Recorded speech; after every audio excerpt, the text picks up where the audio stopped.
Chers auditeurs, je suis très heureuse de réaliser cet épisode de Écouter l'histoire et je vais vous expliquer pourquoi. Souvent on me demande comment je choisis mes sujets. Alors les événements, les dates, les personnages ne sont pas du tout ce qui manque à l'histoire, surtout dans notre société qui a une forte tradition de transmission et d'écriture.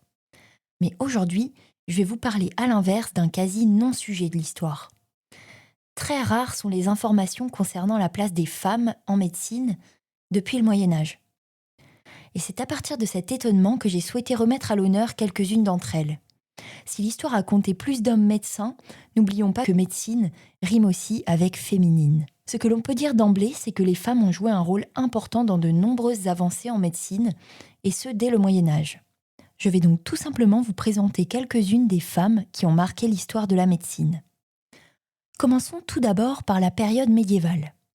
À cette époque, une ville italienne située au sud de Naples, Salerne, constitue un haut lieu de la formation et de l'apprentissage de la médecine, et ce dès le IXe siècle.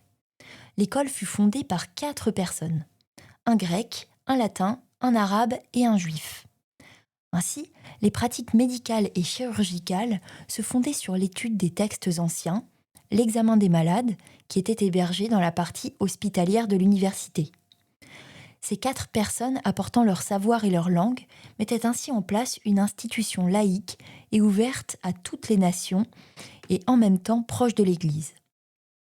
La proximité avec l'abbaye du Mont-Cassin permit à l'école de Salerne d'accéder au savoir contenu dans les manuscrits et parchemins que contenait la très riche bibliothèque du Monte Cassino. Bien que très minoritaire, on sait que des femmes apprirent et enseignèrent la médecine dans cette école. Parmi les 5 femmes connues, la plus célèbre d'entre elles marquait une empreinte forte l'histoire de l'obstétrique et de la gynécologie. Trotula de Ruggiero. Oui, j'ai bien dit Trotula. En réalité, le prénom de cette femme du XIe siècle signifie petite truite.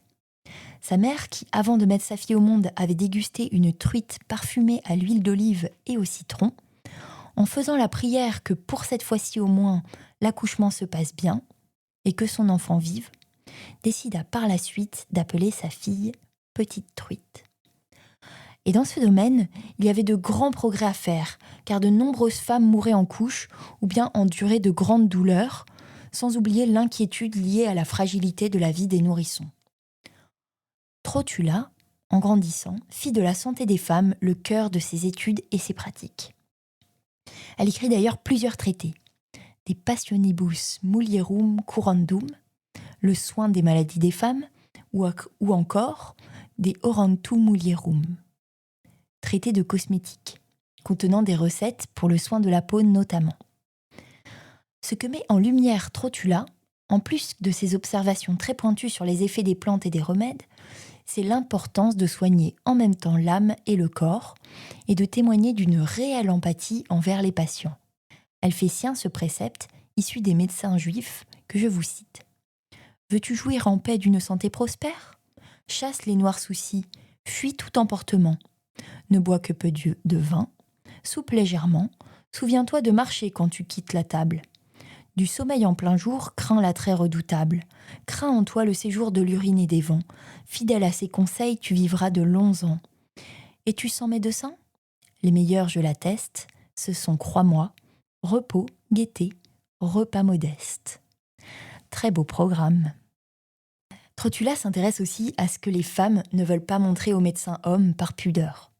Elle fait partie des personnalités majeures de l'histoire de la médecine, au même titre que sainte Hildegarde de Bingen, moniale du XIIe siècle, qui rédigea 2 ouvrages encyclopédiques sur les savoirs scientifiques de l'Allemagne de son temps. Causae et Curae, qui traite des causes et traitements des maladies, ainsi que Physica, qui a pour objet l'être intérieur des différentes natures de la création. Ce qui est surprenant lorsqu'on s'intéresse à la place des femmes dans l'histoire de la médecine, c'est qu'on s'aperçoit très vite qu'elles ont joué un grand rôle de par leurs études, leur pratique des soins et leur présence dans les établissements dédiés aux malades, et que cependant, très peu de femmes obtiennent le titre de médecin. Seuls 1 à 5% de femmes réalisent un cursus universitaire qui leur permet d'obtenir ce diplôme. Mais au cours de la période médiévale, l'exercice de la médecine devient plus complexe pour les femmes. Dès 1220, en France, l'Université de Paris rend passible d'excommunication le fait d'exercer sans avoir obtenu son diplôme universitaire.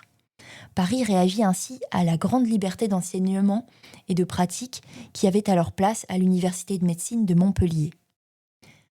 Les MIR, qui sont les médecins non diplômés, font l'objet de poursuites. C'est le cas par exemple de Jacob Félicie des Alemania, qui exerçait à Paris.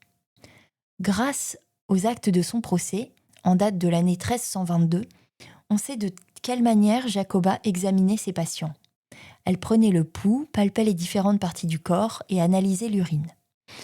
C'est donc plutôt dans les récits historiques que les femmes sont effacées et que leur présence est rendue plus discrète.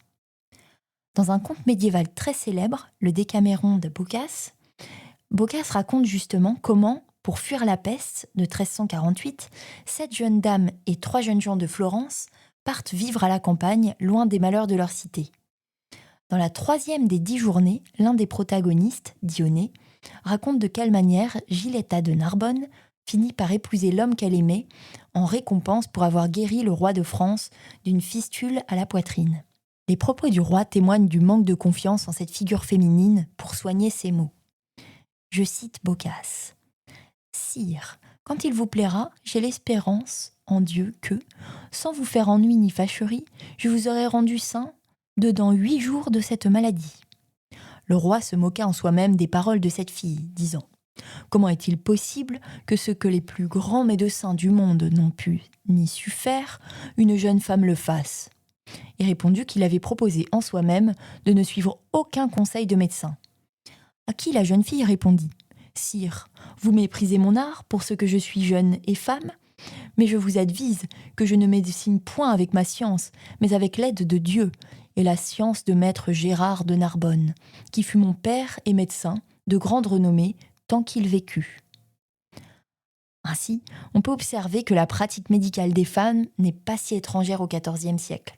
Cette histoire relève de la fiction, mais dans la réalité, plusieurs rois de France de la période médiévale font réellement appel à des femmes pour leurs soins. C'est le cas par exemple de Louis IX, qui lors de son départ en croisade se fait accompagner par la chirurgienne Magistrat Hersande pour soigner le roi et les croisés. Elle intervient également auprès de la reine Marguerite pendant sa grossesse. Et Louis XI, bien que d'une bonne constitution dans sa jeunesse, développe des pathologies qui nécessitent l'intervention de la chirurgienne Guillemette de Lhuys. Ces 2 rois ne semblent pas accorder la moindre objection au fait d'être soignés par une femme. En réalité, au Moyen-Âge, c'est l'institutionnalisation et le renforcement du contrôle de l'Église sur l'université qui conduit à la création d'institutions le plus souvent présidées par des hommes. Cela conduit à un effacement progressif des femmes, bien plus qu'une réticence liée à leur nature féminine.